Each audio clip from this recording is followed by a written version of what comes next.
Doctor Yunus চমৎকার একটা উদাহরণ, তিনি একটা ঘোষণা দিয়েছেন যে ঘুষ বাণিজ্য বন্ধ করতে হবে। এরা যদি করতে পারে, আমার মনে হয় বেশি দিন লাগবে না আমাদের বাংলাদেশ সিঙ্গাপুর হয়ে যেতে। বাংলাদেশের সবচেয়ে বড় বাধা হলো এই ঘুষ আর দুর্নীতি। ঘুষটাকে যদি থামিয়ে যেতে পারতো, তাহলে আলহামদুলিল্লাহ আমরা এগিয়ে যেতে পারি। দেখেন, আমাদের ধর্মীয় জ্ঞান আছে, তারপর আমরা ঘুষ খাই। অথবা অনেক দেশ আছে পৃথিবীর, অমুসলিম দেশ, তারা ঘুষ নাই, চাকরিতে কোনো ঘুষ নাই, যোগ্যতা বলে চাকরি হবে। আর বাংলাদেশে যত যোগ্যতা হবে, যোগ্যতা থাকা পর চাকরি হয় না। এই দেশে দুর্ভাগ্য, আমরা এমন একটা দেশে জন্মেছি, এই দেশে যোগ্য, যে গত কয়েক বছর বিসিএস ক্যাডার যারা সেরা 1 নম্বর হয়েছে, দেখা গেছে তার 14 গোষ্ঠী কোনো একজন ব্যক্তি অমুক দল করতো, এই জন্য তার চাকরি হয় নাই।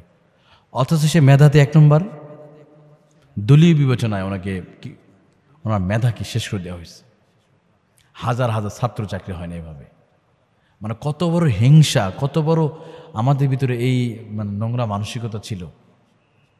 উনি ভিন্ন দলের বা অন্য, উনি নিজে করেন, তার বাবার দাদা কেউ একজন করছে, বাস এই জন্য চাকরি হয় না।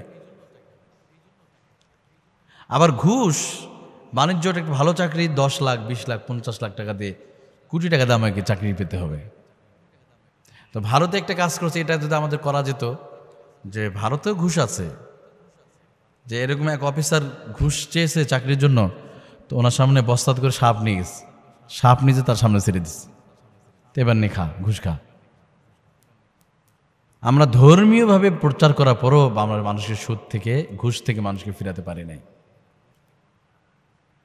নবীজি বলেন, আর রাশি ওয়াল মুরতাশি কিলাহুমা ফিন্নার, যে ঘুষ খায় আর যে মানুষটা ঘুষ দেয়, উভয়ে জাহান্নামী হয়ে যাবে, উভয়ে জাহান্নামী।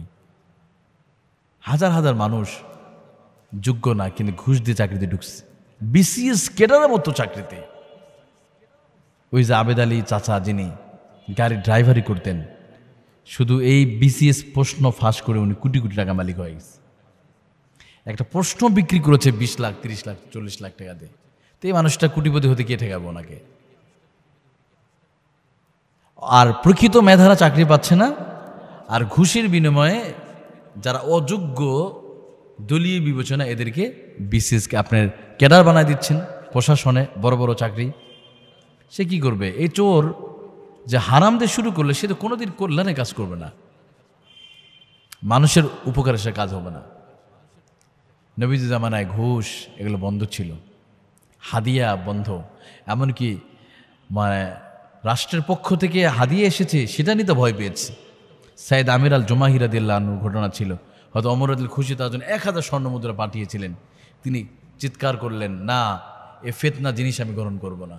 সুবহানাল্লাহ। অর্থাৎ তার উপঢৌকন হিসাবে তাকে পাঠানো হয়েছিল, কিন্তু তিনি গ্রহণ করতে চায় নাই। তিনি সব সম্পদ দান করলেন গরিবদের জন্য। এটা ছিল সাহাবীদের আদর্শ। আর আমরা 5 টাকা ঘুষ না হলে খাতা কলম চলবে না, একটা সিগনেচারের জন্য লোক লাগে। আজকে বাইতুল মোকাররম মসজিদ থেকে মুসল্লিদের হাতে তারা খেয়ে, মার খেয়ে পালাতে হলো বাইতুল মোকাররমের সাবেক খতিব এবিএম রুহুল আমিন সাহেব। যতটুকু সম্মান যা ছিল তিনি সেটাও শেষ করলেন। কত বড় উচ্ছৃঙ্খলতা দেখেন।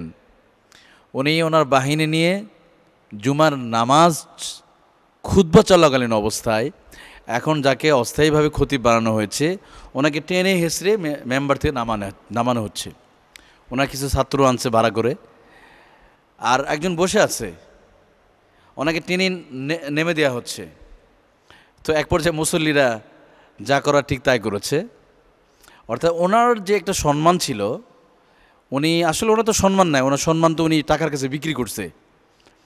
সাবেক স্বৈরাচার প্রধানমন্ত্রীকে উনি জননী, কওমি জননী উপাধি দিয়েছিলেন, এই লোকটাই প্রথম বলেছিলেন। অথচ যার হাতে হাজার হাজারো কওমি মাদ্রাসার ছাত্র রক্ত লেগে আছে, সেই শাপলা চত্বরের সে রাতের, সব ভুলে শুধু একটা চাকরির জন্য, একটা খতিবের চাকরির জন্য উনি উপাধি দিলেন, কওমি জননী উপাধি। এই দীর্ঘ সময় চাকরি চলাকালীন অবস্থায় তিনি একটা দিন মাজলুম আলেমদেরকে নিয়ে তিনি কথা বলেন নাই। অনেক কওমি আলেমরা জেলখানার মধ্যে ছিল, হকপন্থী আলেমরা জেলখানা ছিল। এদের পক্ষে তিনি একটা কথা তিনি বলতে পারেননি বাংলাদেশের জাতীয় মসজিদ থেকে। শেখ জসিমউদ্দিন রহমানী 11 বছর তিনি জেলখানা ছিলেন, একটা দিন তার জন্য দোয়া পর্যন্ত হয় নাই। জেলখানার ভিতরে আরও অনেক আলেম ছিলেন, বিশেষ করে আল্লামা সাইদি রহমতুল্লাহ আলাই, তিনি তো 13টি বছর কাটালেন। অর্থাৎ আলেমের দিক থেকে কোনো আলেমদের পক্ষে তিনি কথা বলতে পারেননি। অর্থাৎ উনি জাতীয় মসজিদে বসতে ভালো কথা, আপনি চলে গেছেন, আবার মসজিদ দখল করতে হবে, এটা কি স্কুল কলেজ মাদ্রাসা? আচ্ছা ঠিক আছে, আপনি দখল করেন, নামাজটা শেষ হয়ে যাক। এই খুতবা চলাকালীন অবস্থায় আমার তো মনে হয় বাংলাদেশ ইতিহাসে এমন ঘটনা ঘটেছে কিনা জানি না, আজকে জাতি একটা মানে দৃশ্য দেখতে হলো। তবে এতে সম্মান ওনার কমেছে, ওনার যা ছিল যতটুকু ছিল, আমার তো মনে হয় ওনার যদি লজ্জা থাকে, যদি শরম থাকে, তাহলে হয়তো উনি মনে হয় আর এদিকে আসবে না। যা ছিল উনি এসে ওনার সম্মানটুকু উনি শেষ করে দিলেন। কারণ আল্লাহর ঘরে তো এটা হয় না। উনি যেন মুসল্লি নিয়ে টানাটানি করতেছে, আরও যে প্রত্যক্ষদর্শী যে মুসল্লিরা ছিল ওখানে যারা নামাজ পড়েছে, তারা বলতেছে যে এটা তো আল্লাহর ঘর, আল্লাহর ঘরে তো এইভাবে মানে টানা হেঁচড়া চলে না। তখন মুসল্লিদের রোশানলে পরে ওনার বাহিনী যাদেরকে এনেছিলেন তাদেরকে নিয়ে তিনি পালিয়ে যেয়েছেন, মার খেয়ে ওনাকে চলে যেতে হয়েছে। তো এই পরিস্থিতি মূলত তিনি শুরু করেছেন। আর মসজিদ নিয়ে রাজনীতি হবে কেন, আল্লাহর ঘর নিয়ে? মানে সবচেয়ে ভয়ঙ্কর বিষয় যে মসজিদ পর্যন্ত তারা নোংরা রাজনীতি পর্যন্ত ঢুকেছে।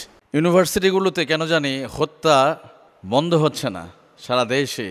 ইউনিভার্সিটি যেখানে পড়াশোনার কথা, সেখানে আজকে বিভিন্ন সময় আমরা ভার্সিটিগুলো ছাত্রদের মাঝে কেন জানি মানে এই হত্যা মারামারিটা আমরা দেখছি। কোনো হত্যাই কাম্য নয়। মানুষ বা একটা কথা, আমাদের পরিচয় আমরা মানুষ, সে যেই গ্রুপের হোক না কেন, কোনো মানুষকে নির্মমভাবে মেরে ফেলা ইসলাম এটা শেখায় না।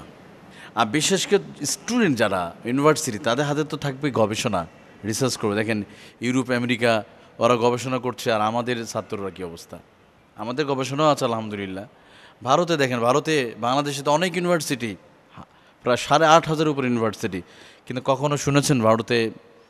আমরা ভারতে অনেক সমালোচনা করি, কিন্তু ভারতের যেগুলো উন্নতি করেছে সেগুলো আমাদের একটু শিক্ষা নেওয়া উচিত। তারা রিসেন্টলি তারা চন্দ্রযান 3 পাঠিয়েছে, তারা দিন দিন গবেষণা করছে, তারা গুগল বলেন, অ্যামাজন বলেন, ইউটিউব বলেন, এগুলো বড় বড় পদে তাদের বিজ্ঞানে ঢুকে গেছে। তারা কীভাবে এগিয়ে যাচ্ছে। আর আমাদের ছাত্ররা ইউনিভার্সিটিতে প্রেমপ্রীত, ভালোবাসা, বিশেষ দিনে গান বাজনা করো, পহেলা বৈশাখ, 31st নাইট, অন্যদিকে 14ই ফেব্রুয়ারি, বাস এগুলো নিয়ে, পহেলা ফাল্গুন, বান্ধবীদের নিয়ে ঘুরবে। আবার যারা প্রেম থেকে বঞ্চিত তারা মিছিল করবে, আমার প্রেম থেকে বঞ্চিত হচ্ছি। আমরা এগুলো নিয়ে গবেষণা। আবার উনি ভিন্ন মতের, উনি ভিন্ন দলের, বাস ওনার সাথে ওনাকে শেষ করে দাও। এর আগে আবরার ফাহাদকে কীভাবে নির্মমভাবে হত্যা করানো হয়েছিল। কেন এগুলো হবে? এই জন্য দেখেন এশিয়ার মধ্যে সেরা 100টা ইউনিভার্সিটির মধ্যে বাংলাদেশের একটা ইউনিভার্সিটিও নাই। আমি মনে করি পুরা এশিয়ার ভিতরে ভারতের কোনো ইউনিভার্সিটিগুলোতে মারামারি হয় না, হলদখল নাই, মারামারি নাই, ছাত্ররা গবেষণা করতেছে। অথচ আল্লাহ দেখেন, যে কোনো একটা মানুষ কেউ যদি কাউকে মেরে ফেলে, সে যেন সমস্ত মানুষকে মেরে ফেললো। কত বড় ভয়ঙ্কর অপরাধ।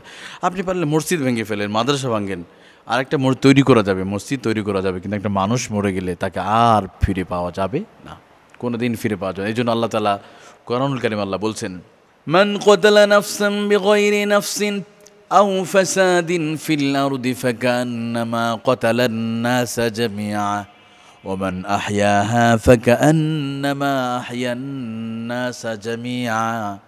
আল্লাহ রাব্বুল আলামিন কোরআনুল কারীমে আল্লাহ বলেন, যদি কেউ কোনো মানুষের জীবন বাঁচায়, যদি কোনো মানুষকে যদি রক্ষা করে, জীবন বাঁচায়, তাহলে সে যেন তামাম পৃথিবীর সে যেন গোটা পৃথিবীর মানুষের জীবন বাঁচিয়ে দিল। আর যদি কেউ মান ক্বাতালা নাফসাম বিগাইরি নাফসিন ফাসাদিন ফিল আরদি ফাকান্নামা ক্বাতালান নাস জামিআ, আর কেউ যদি কোনো মানুষকে মেরে ফেলে, সে যেন গোটা পৃথিবীর মানুষদেরকে যেন সে মেরে ফেললো। একজন মানুষকে মেরে ফেলা মানে গোটা পৃথিবীর মানুষকে শেষ করে দেওয়া। একটা মানুষকে জীবন রক্ষা মানে গোটা পৃথিবীর মানুষের জীবন রক্ষা। এর শাস্তি সরাসরি কোরআনুল কারীম আল্লাহ বলেছেন, কোনো শাস্তি বলা হয় নাই। কুতিবা আলাইকুমুল কিসাসু ফিল কতলা আল হুররু বিল হুররি ওয়াল আবদু বিল আবদি ওয়াল উনসা বিল উনসা। আল্লাহ তাআলা স্পষ্ট করে বলেন জীবনের বিনিময়ে জীবন, আর এতে মানুষের বেঁচে থাকার উপকরণ রয়েছে। দুই শ্রেণী মানুষকে সব সময় সম্মান করতে হবে। এই মানুষগুলো যখন অসম্মানী হবে তখন বুঝে নেবেন কিয়ামতের নিকটে চলে আসছে। দুই শ্রেণী মানুষ, এদেরকে যত সম্মান করবেন আল্লাহ তাআলা তত আপনার মর্যাদা সম্মান আল্লাহ বাড়িয়ে দিবে।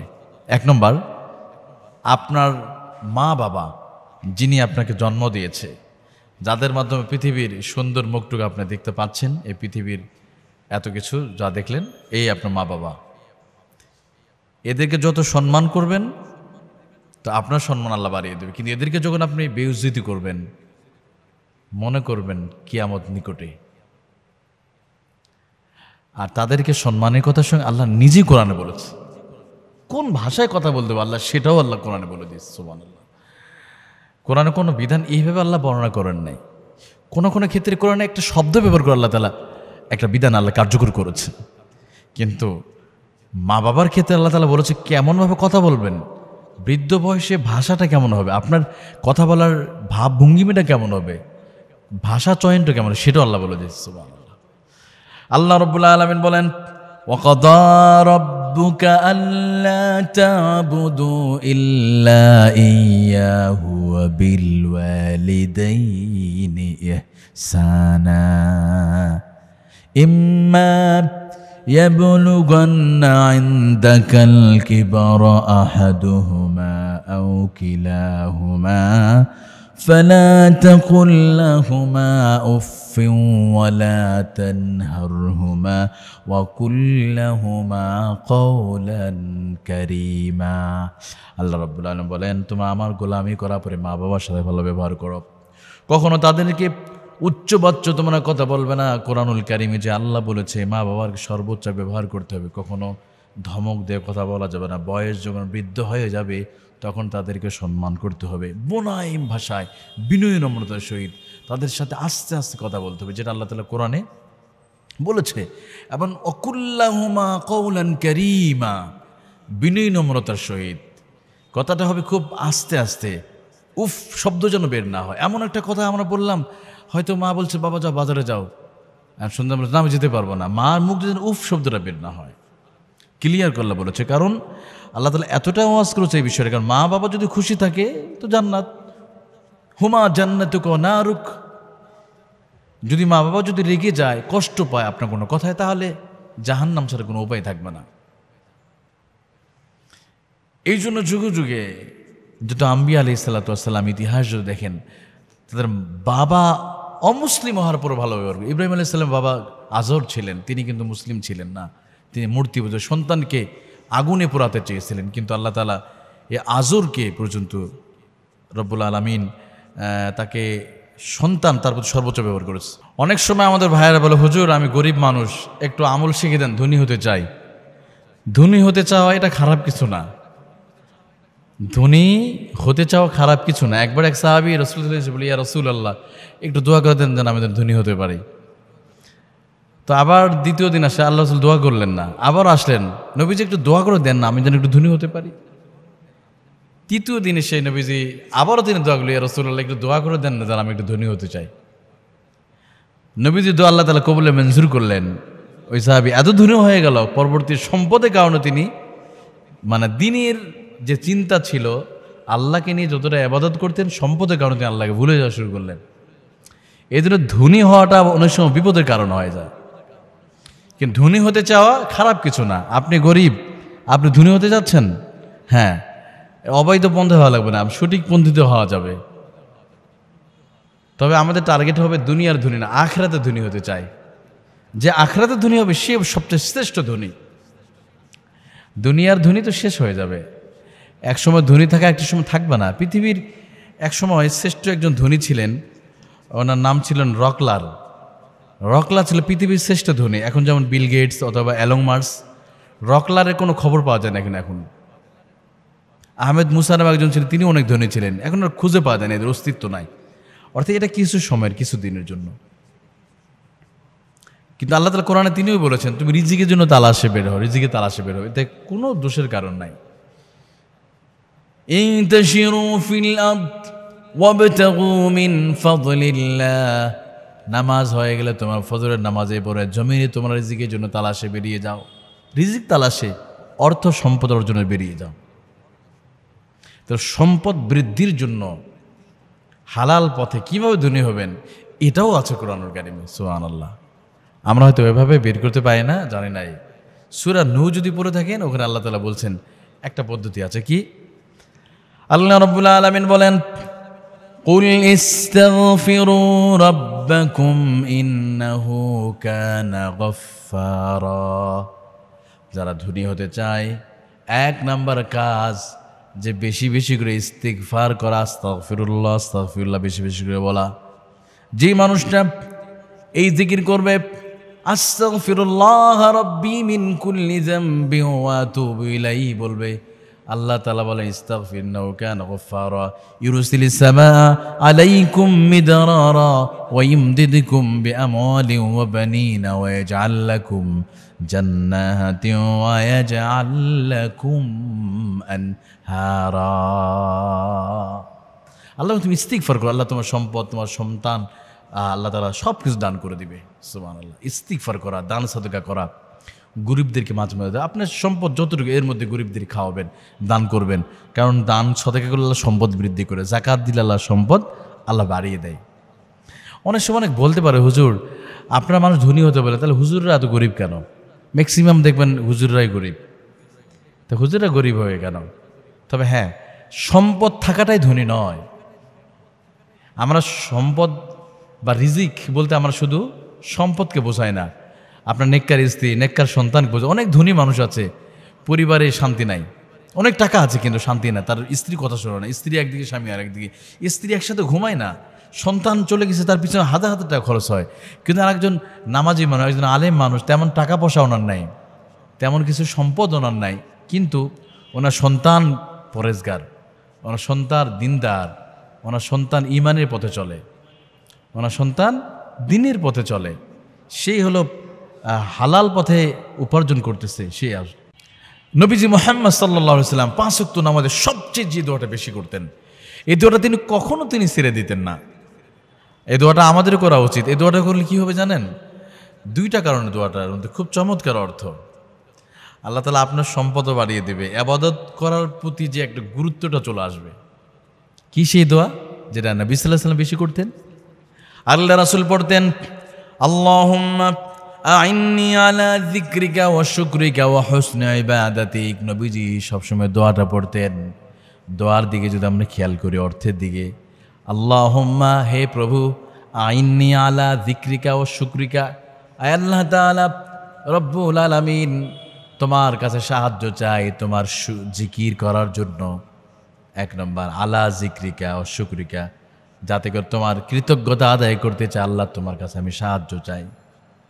রব্বুল আলামিন 2টা কাজের জন্য তোমার কাছে সাহায্য চাই।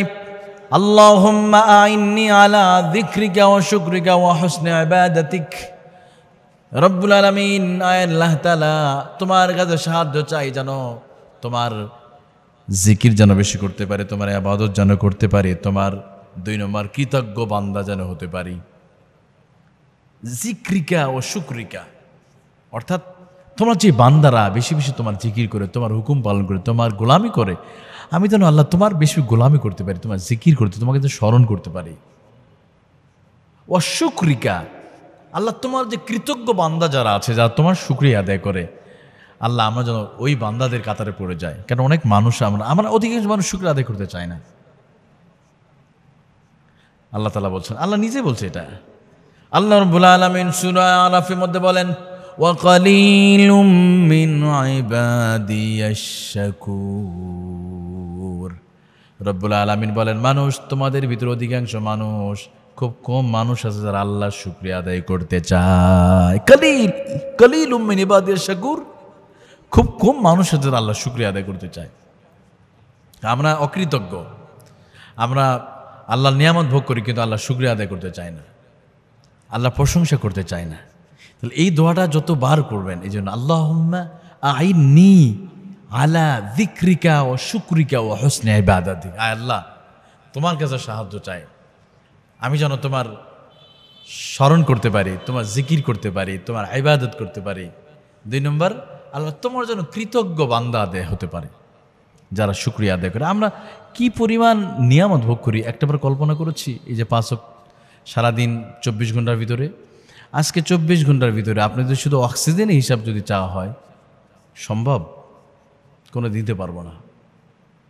কত লিটার অক্সিজেন আমরা ব্যবহার করলাম, এটা বুঝতে হলে আপনাকে হাসপাতাল যেতে হবে। যারা লাইফ সাপোর্টও আছে ওনাদের জিজ্ঞেস করলে বোঝা যাবে। অনেকে আছে আমাদের ভিতরে মাজারে টাকা দেয় কিন্তু মা বাবাকে টাকা দেয় না। মাজারে গিয়ে অনেক বড় বড় টাকা হাদিয়া দিয়ে আসে মাজারে গিয়া। এই যে আপনার পাগলা মাজার আছে একটা, কি বলে, কিশোরগঞ্জে সম্ভবত, 3 মাস পরপর খোলা হয়, কোটি টাকা আসে। কেন এই মসজিদে এত টাকা আসে কেন? কারণটা কি? বাংলাদেশে আরো বড় বড় মসজিদ আছে, কিন্তু ওখানে এত টাকা কি জন্য? ওখানে হয়তো কোনো একটা জিনিস চালু আছে মানুষের ভিতরে, যে এখানে দান করলে মনে হয় দোয়া কবুল হয়ে যাবে। এটা এমনকি দূর থেকে, ঢাকা শহর থেকে মানুষ ওখানে যায় দান করার জন্য। আমার এক মুসলিম আমাকে বলছে, হুজুর ওখানে গিয়ে আমি যাই দোয়া করবো, ওখানে দান করে চলে আসবো। চিন্তা করেন, অথচ প্রত্যেক মসজিদই একই সমান।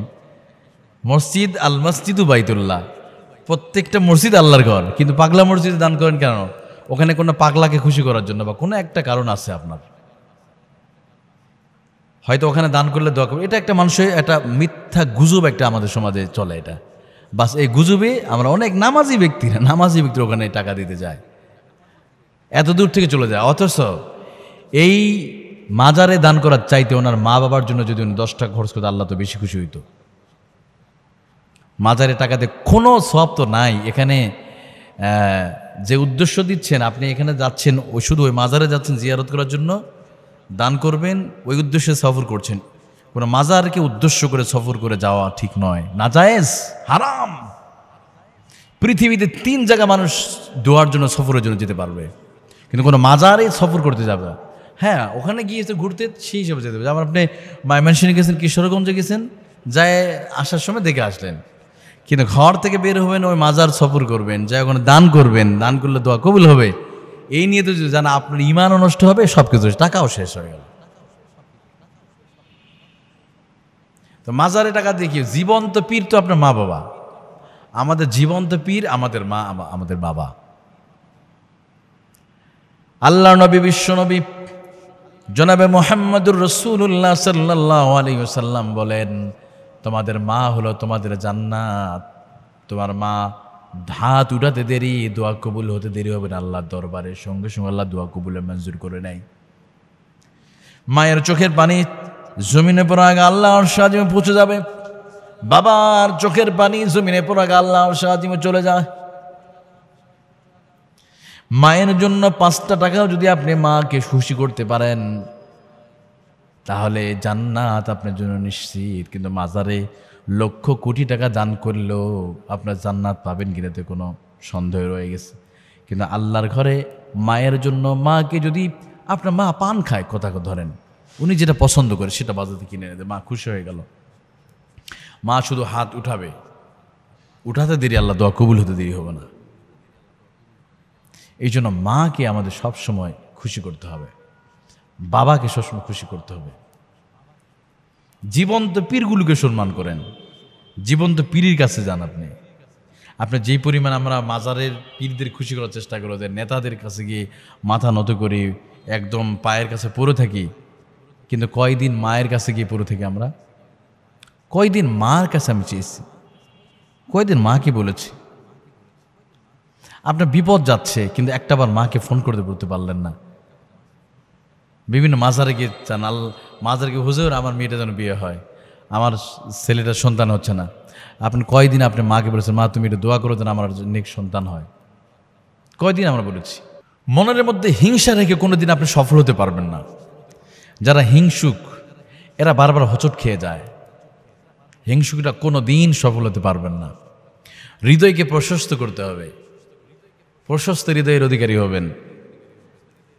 যারা পৃথিবীতে সমাদৃত হয়েছে, যাদের নামগুলো পৃথিবীর ইতিহাসের পাতায় পাতায় নামগুলো উচ্চারণ হয়েছে, দেখবেন এই মানুষগুলো কিন্তু হিংসুক না, অত্যন্ত বিনয়ী। এরা অত্যন্ত বিনয়ী, বিনয়ী বলে তারা সফল হতে পেরেছে। এদের ভিতরে যদি হিংসা থাকতে এরা কোনোদিন সফল হতে পারতো না। আপনি ইমানদারদের মধ্যে উদাহরণ দিতে পারবো, বেঈমানদের মধ্যে দিতে পারবো, অমুসলিমদের মধ্যে কিছু উদাহরণ দিতে পারবো।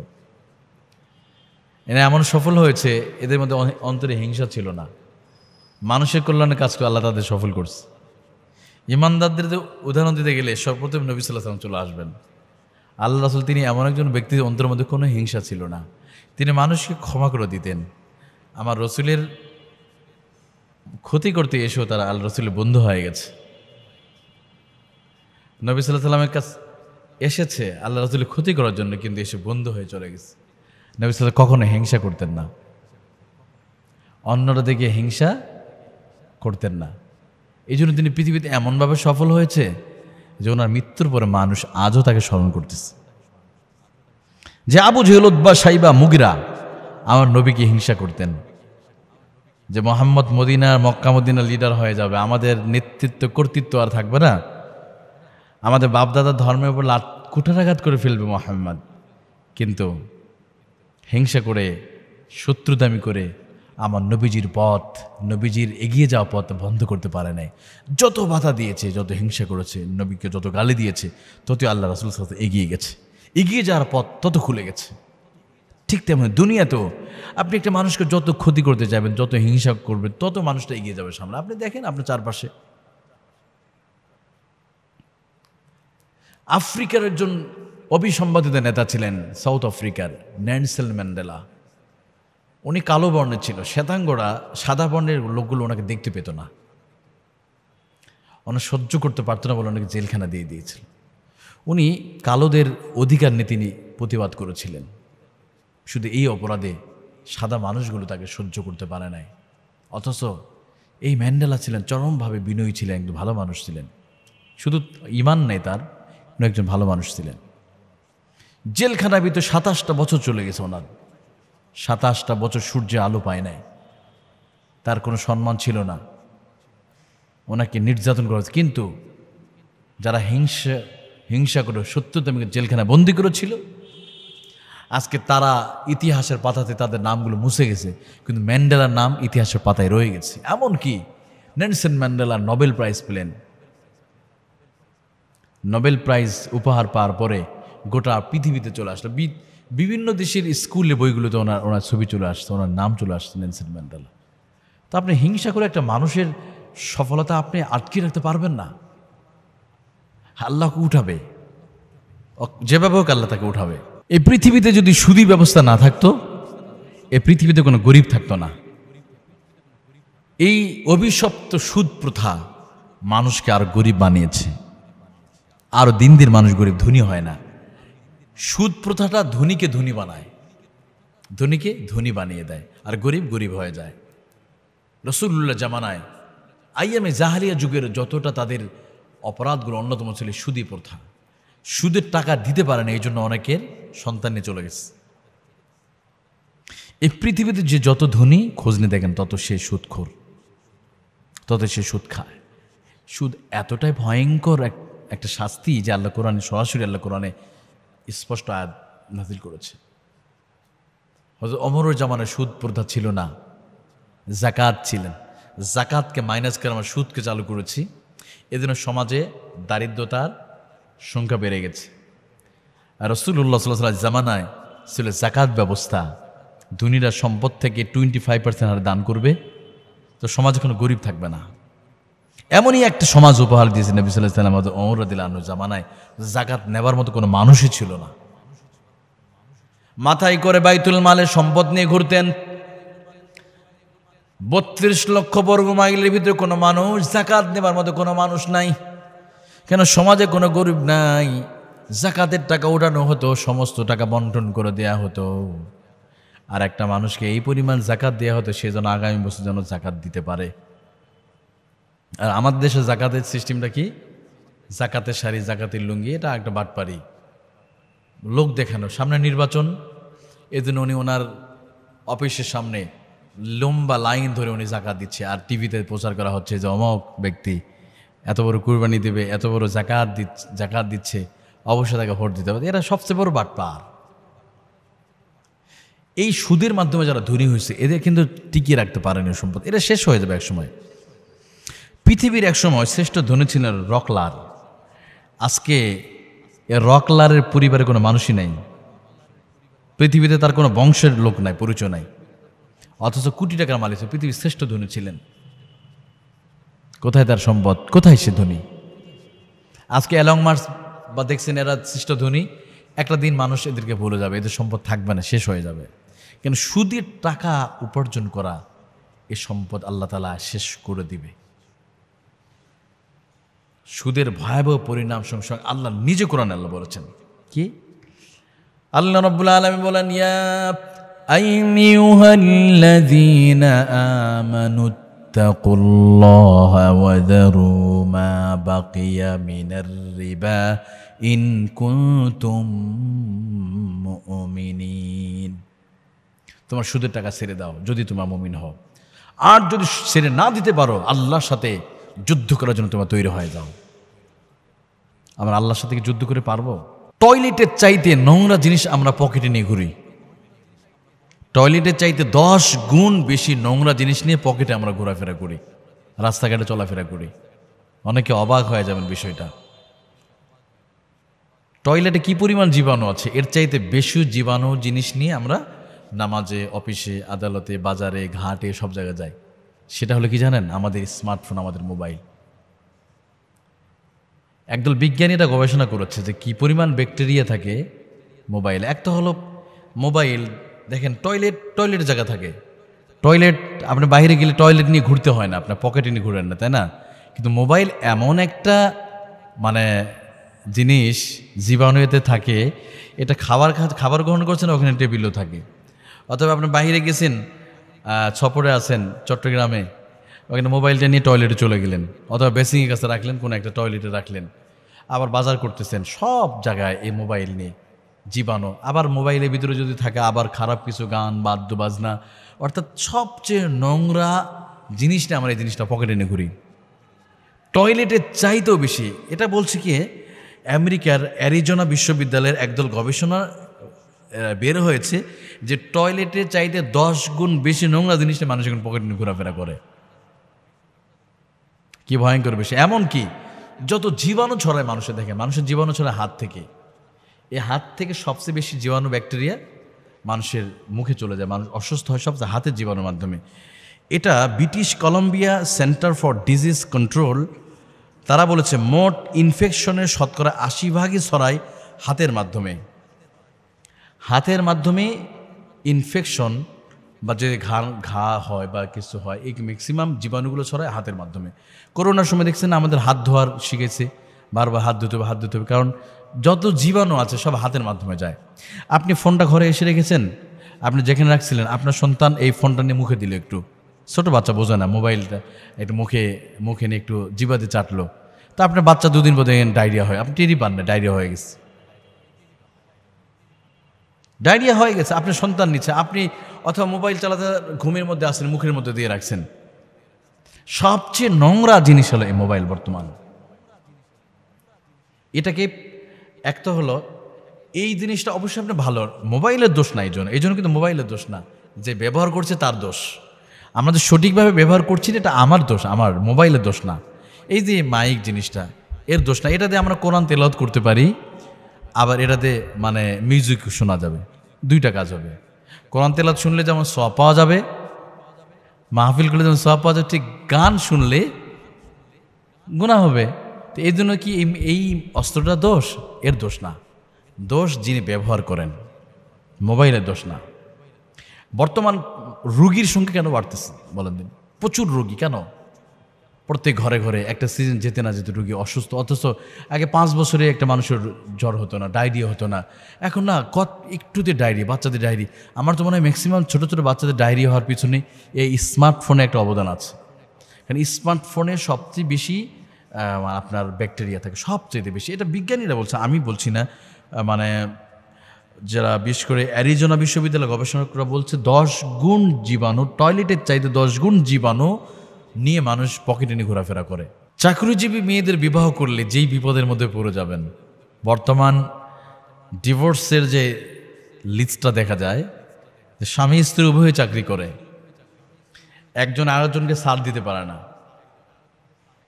কারণ উভয়ই সমান, কেউ কারো কাছে নত হতে চায় না।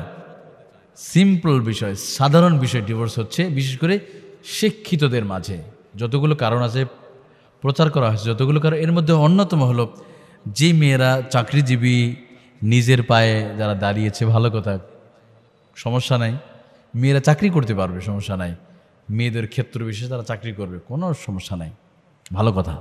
কিন্তু চাকরিজীবী মেয়েদের মধ্যে সবচেয়ে বেশি বর্তমান ডিভোর্স হচ্ছে সবচাইতে। উনি কারো কথা শোনে না, না স্বামীর কথা, না শ্বশুর শাশুড়ির কথা। আবার বিপরীতও আছে কিছু, কিন্তু যারা একটু ভালো চাকরি করে, এই সমস্ত চাকরিজীবী বৌমারা আর কারো কথা শোনে না, স্বামীর কথা শোনে না, কেয়ার করে না। কিসের? আমি বেতন পাই 50,000 টাকা, 40,000 টাকা, তো তোমার গোলামি করার জন্য নয়। অথচ দেখেন একজন মেয়ে, আবার অনেক স্বামী গর্ব করে বলে আমার স্ত্রী চাকরি করে। যা দেখেন আপনার বইয়ের ইনকামের, যা ইনকাম করে তা হয়তো জানি না কতটুকু আপনি দিন শেষে পান। যা ইনকাম করে উনি ওনার জন্য ব্যয় করে শেষ করে দেয়, উনি ওনার লাইনে ব্যয় করে টাকা শেষ করে দেয়, হয়তো দিন শেষে কিছু হতে পেতে পারেন। বরং ওনার চাকরির ক্ষেত্রে চাকরি করতে গিয়ে উনি যে 8 ঘন্টা আপনাকে সময় দিতে পারলো না, আপনার সন্তানকে দিতে পারলো না, আপনার পরিবারকে দিতে পারলো না, আপনার জন্য দিতে পারলো, এতে বরং আরো বঞ্চিত হলেন আপনি। যত না উপার্জন করে নিয়ে আসতো, এর চাইতে বেশি আপনার চলে গেল। কথায় কথায় ঝগড়া, কেন? কেউ কার কাছে ছোট হয় না, চাকরি করতে পারবে 100 বার, কোনো সমস্যা নাই, ইসলাম নিষেধ করছে না। সৌদি আরবে যান, সৌদি আরবে এখানে মুসলিম দেশগুলো দেখেন মেয়েরা চাকরি করতেছে, তবে মেয়েদের ক্ষেত্রগুলো আলাদা। একই টেবিলে পুরুষ নারী একসাথে বসে চাকরি করবে, এটা হতে পারে না। এটা হলে কি হবে? ওই যে দুদিন পর স্বামীকে ভালো লাগবে না, স্বামীকে ছেড়ে দিয়ে চলে যাবে, কারণ অফিসের আরেকজন বসকে ভালো লাগছে, এটাই হবে। কারণ আপনি 10 বছর চাকরি, 10 বছর অফিসে ঢুকে অফিসের বসের প্রতিদিন দেখতে হয়, প্রতিদিন ওনাকে দেখতেছেন, প্রতিদিন দেখতে দেখতে কি হচ্ছে, কথা বলতে বলতে স্যারকে স্যালুট দিচ্ছেন, কথা বলছে, এইভাবে সম্পর্ক হতে হতে একটা দিন শয়তান এখানে হারাম জিনিসটাকে উপস্থাপন করে সুন্দর করে। অথবা আপনার হাজবেন্ড একটা অফিসে চাকরি করে, তার সামনে আরেকজন মেয়ে আছে, কলিগ চাকরি করে, উনি বা ওনার প্রতি 10 বছর ধরে ওনাকে দেখতেছে, প্রতিদিন দেখে, এইভাবে দেখতে দেখতে সম্পর্ক হয়ে যায়। এভাবে অফিস থেকে যখন তিনি ঘরে আসেন, কারণ অফিসে তো উনি সুন্দর করে কথা বলে, মিষ্টি করে। অফিস থেকে মেয়েরা ঘরে গেলে স্বামীর সাথে খারাপ ব্যবহার করে, সন্তানের সাথে ঝাড়ি দিয়ে কথা বলে, অফিসে কিন্তু ঠিকই বসের সাথে স্যালুট, স্যার আসসালাম, স্যার, মানে স্যার বলতে বলতে মুখ দিয়ে মানে থুতু বের হয়ে যায়, কিন্তু নিজের স্বামীকে সম্মান দিয়ে কথা বলে। আবার স্বামীরা এ পুরুষের যে অফিসে তার মেয়ে যে বস আছে, অনেক আবার স্যালুট করতে ওনার অবস্থা খারাপ। শ্রেষ্ঠ মানুষ হতে গেলে আপনাকে 3টা গুণ অর্জন করতে হবে। আপনি যদি মনে করেন আপনাকে মানুষ স্মরণ করবে একটা দিন, মৃত্যুর পরেও আপনাকে স্মরণ করবে, অথবা আপনি শ্রেষ্ঠ মানুষ হতে চান, সোনার মানুষ হতে চান, তাহলে শ্রেষ্ঠ গুণগুলো আপনি অর্জন করতে হবে। 3টা গুণ। 1 নম্বর গুণ, যে সততা আপনার মধ্যে আসতে হবে। আপনার জীবন চলে যাবে, আপনি সত্যর পথ থেকে নিজেকে বিচ্যুত হওয়া যাবে না। সততা কেমন দেখেন, নবী সাল্লাল্লাহু আলাইহি ওয়াসাল্লাম 40 বছর পর্যন্ত মক্কার মুশরিক মানুষগুলো আমার নবীকে সম্মান করেছে, এমনকি আলামিন উপাধি দিয়েছে আমার নবীকে। 40 বছরের ভিতরে নবীর নামটা পর্যন্ত ভুলে গেছে, মুহাম্মদ, আলামিন বলতে, আলামিন বলতে। কতটা সততা থাকলে একটা মানুষ, সে জাহেলি যুগে আবার। এই জন্য দেখেন আল্লাহ রাসূল যখন চলে আসতেছেন, মক্কা থেকে মদিনায় যাচ্ছেন ইসলামের জন্যই, এ মক্কাবাসী 40 বছর যাকে আলামিন বলল, যখন নবী সাল্লাল্লাহু আলাইহি ওয়াসাল্লাম বললেন জমিন যার, বিধান চলবে তার, আল্লাহর হুকুম মানতে হবে আল্লাহর জমিনে, তখন নবী সাল্লাল্লাহু আলাইহি ওয়াসাল্লাম শত্রু হয়ে গেলেন। যারা আমার নবীর জন্মদিনে খুশি হয়েছিল, যে আবুল আহাব, আমার নবীর জন্মদিনে যে আবুল আহাব সোয়াইবাকে স্বাধীন করে দিয়েছিল, আমার নবীর জন্মদিনে যে আবু তালিব খুশি হয়েছিল, কিন্তু নবীর সে আদর্শ কথা যখন নবী বলতে গেলেন, তখন আমার নবীজি তাদের কাছে শত্রুয় পরিণত হয়ে গেলেন। তারা এবার প্ল্যানিং করলো সেই মুহাম্মদকে, যাকে আলামিন উপাধি দিয়ে, তাকে শেষ করে দিতে হবে। কতটা তাদের কাছে সততা পরিচয় দিয়েছিলেন। এমনকি দেখেন নবী সাল্লাল্লাহু আলাইহি ওয়াসাল্লাম মানে হিজরতের রাতে মক্কাতে মদিনায় আসতেছেন, তখনও আল্লাহর নবীজির হুজরাতে মক্কার মুশরিক কাফিরদের আমানত আমার রাসূলের ঘরে ছিল। সুবহানাল্লাহ। নবীজি আলীকে, আলী রে শুনে রাখো, আমি তো চলে যাব, আমার এই আমানতগুলো তুমি এই মক্কার মুশরিকদেরকে, যারা ঈমান আনে নাই তাদেরকে তুমি পৌঁছায় দেব। অনেকে ঈমান আনে নাই, তাদের আমানত আমার ঘরের ভিতর আছে। আলী, তোমার এই বিশাল দায়িত্ব দিয়ে চলে গেলাম আলী, তুমি মেহেরবানি করে আমার আমানতের দায়িত্বটা যথাযথভাবে তুমি পালন করবে। নবীজি নিজের এলাকা থেকে চলে যাচ্ছেন, তখনও মক্কাবাসীর আমানত আমার নবীর ঘরের মধ্যে আছে। মক্কার মুশরিক কাফেররা রাসূলুল্লাহর প্রতি ঈমান আনে নাই, নবীজিকে ঈমান আনে নাই, কিন্তু নবীর আদর্শ প্রতি ঈমান আনে নাই, কিন্তু নবীর প্রতি ভালোবাসা তাদের ছিল। নবীর জন্মদিনে খুশি হয়েছে, নবীকে আল আমিন উপাধি তারাই দিয়েছিল, বিশ্বাসী বলেছিল, কিন্তু নবীর আদর্শ গ্রহণ করা নাই। বিদায় মুহূর্তে আল্লাহ রাসূলের ঘরে তাদের আমানতগুলো রয়েছে। সুবহানাল্লাহ। শ্রেষ্ঠ মানুষ হতে গেলে বিশ্বাস অর্জন করতে হবে।